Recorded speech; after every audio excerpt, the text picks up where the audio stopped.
Bien, esto es la versión de la esposa de Úrsula Le Guin. Era un buen marido, un buen padre. No lo entiendo, no lo creo, no creo que sucediese. Vi cómo sucedía, pero no es verdad, no puede ser. Él siempre fue amable. Si lo hubieran visto jugando con los niños. Nadie que lo hubiera visto con los niños hubiese pensado que tenía algo mal. Nada, ni tan siquiera un huesecillo. Cuando lo conocí vivía aún con su madre, cerca del lago Primavera. Yo los veía juntos, a la madre y los hijos, y pensé que merecía la pena conocer a un joven tan bueno con su familia. Luego, una vez que iba yo por el bosque, lo encontré solo. Volvía de cazar. No había cazado nada, ni un ratón de campo tan siquiera, pero no estaba enfadado por ello. Andaba retosando por allí, disfrutando del aire de la mañana.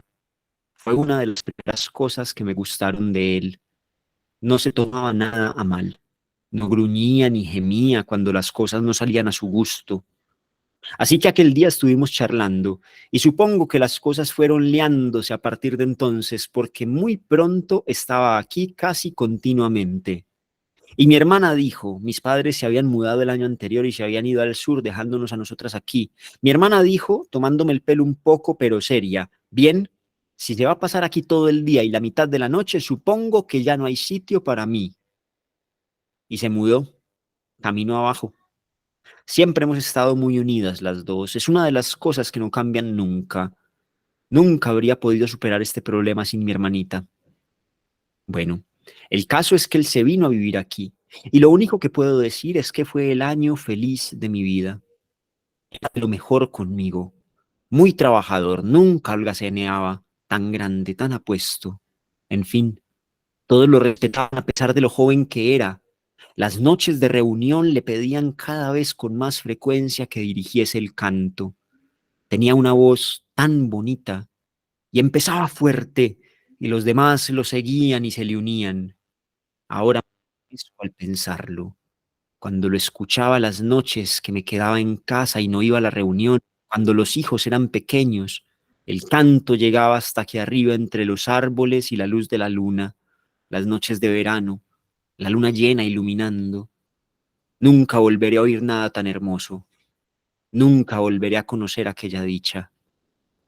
Fue la luna, eso es lo que dicen. Fue culpa de la luna y de la sangre. Lo llevaba su padre en la sangre. Yo no conocía a su padre y ahora me pregunto qué habrá sido de él. Era de más allá de Agua Blanca y no tenía parientes por aquí. Yo siempre creí que habría vuelto allí, pero ahora no sé. Se contaban de él cosas, historias que salieron después de lo que pasó con mi marido. Es algo que se lleva en la sangre, dicen, y puede no salir nunca, pero si sale es siempre por el cambio de luna. Pasa siempre cuando no hay luna, cuando todo el mundo está en casa y duerme. Hay algo que le viene al que lleva en la sangre la maldición, según dicen, y se levanta porque no puede dormir y sale al sol cegador y se va solo. Va a buscar sin poder evitarlo a los que son igual que él.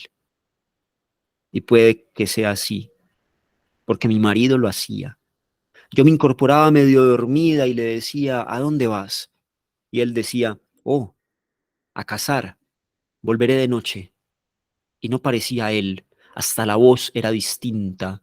Pero yo tenía sueño y no quería despertar a los pequeños, y él era tan bueno y tan responsable. No estaba bien que me pusiera a preguntarme por qué y a dónde y esas cosas. Esto pasó 3 o 4 veces. Volvía tarde, agotado, de muy mal humor para alguien de tan buen carácter como él. No quería hablar de aquel asunto. Yo me decía que todos han de hacer una escapada de vez en cuando y acusándolo no adelantaría nada. Pero la verdad es que empecé a preocuparme. No tanto porque se iba, sino por lo cansado y raro que volvía. Hasta el olor era raro.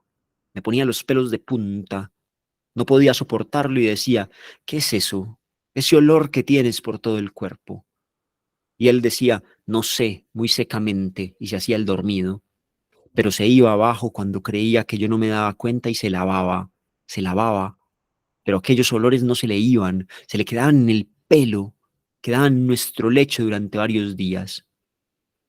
Luego pasó aquello tan horrible. No me resulta nada fácil hablar de ello. Me entran ganas de llorar cuando tengo que recordarlo. Nuestra hija más pequeña, la chiquitina, rechazó a su padre. Fue de pronto. Llegó él y ella puso cara de miedo, se quedó rígida, los ojos muy abiertos. Luego empezó a llorar y a esconderse detrás de mí. Aún no hablaba bien, pero no hacía más que repetir que se vaya, que se vaya. Qué mirada la de su padre cuando la oyó decir esto. Eso es lo que nunca quiero recordar. Eso es lo que no puedo olvidar. La expresión de sus ojos. Solo un instante, mirando a su propia hija. A la pequeña le dije, debía darte vergüenza, ¿qué te pasa? Riñéndola, pero al mismo tiempo apretándola contra mí porque también yo tenía miedo, tanto que temblaba. Entonces él apartó la vista y dijo más o menos, supongo que acaba de despertar y sigue soñando, y no le dio más importancia, o lo procuró. Yo hice otro tanto, y me enfadé mucho con mi pequeña cuando siguió mostrando tanto terror hacia su propio padre, pero ella no podía evitarlo y yo no podía hacer nada. Él pasó fuera todo aquel día, porque ya lo sabía, me imagino, sabía que empezaba ya el periodo en que no hay luna.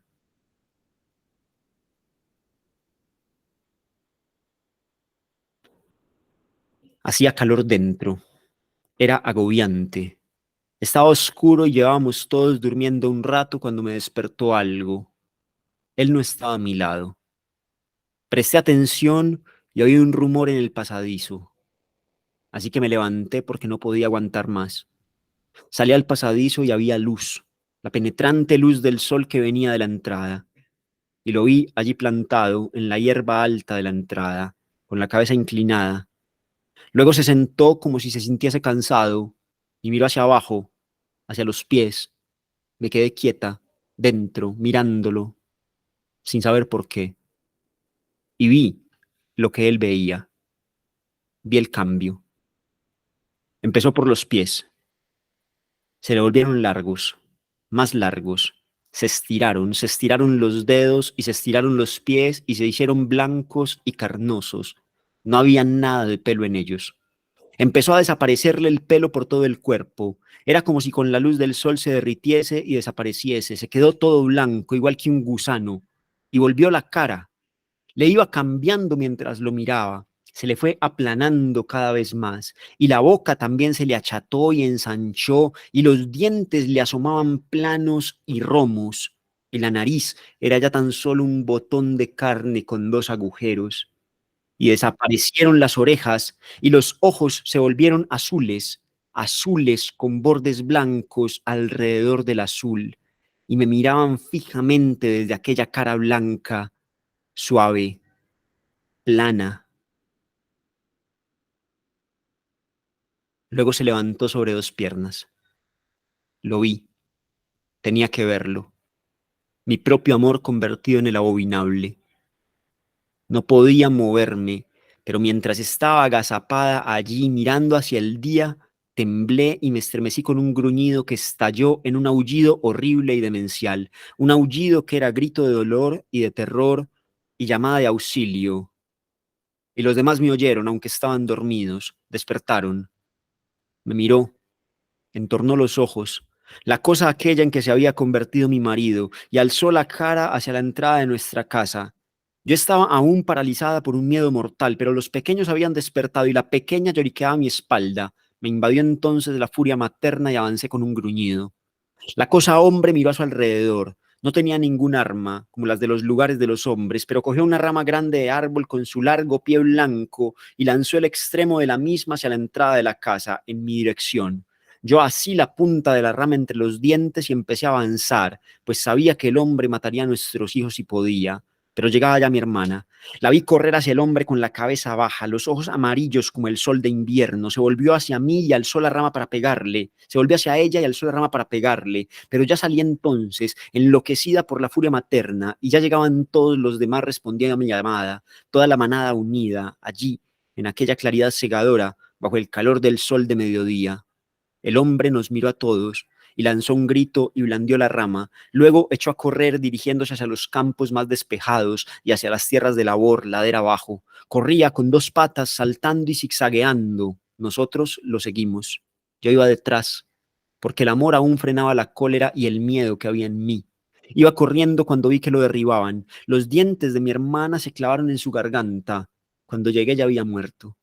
Los demás se apartaron de la pieza cobrada por el gusto de la sangre y el olor. Los más jóvenes se encogían, algunos gemían. Mi hermana se frotaba la boca contra las patas delanteras sin parar para borrar aquel sabor. Me acerqué porque creía que si la cosa estaba muerta, el hechizo, la maldición habría cesado y mi marido volvería, vivo o incluso muerto, si pudiese al menos verlo, mi verdadero amor, tan hermoso en su verdadera forma. Pero allí solo estaba el hombre muerto, blanco y ensangrentado. Fuimos apartándonos de él, alejándonos, hasta que dimos vuelta y nos alejamos corriendo. Volvimos a las montañas, a los bosques de sombras y de penumbra y de bendita oscuridad.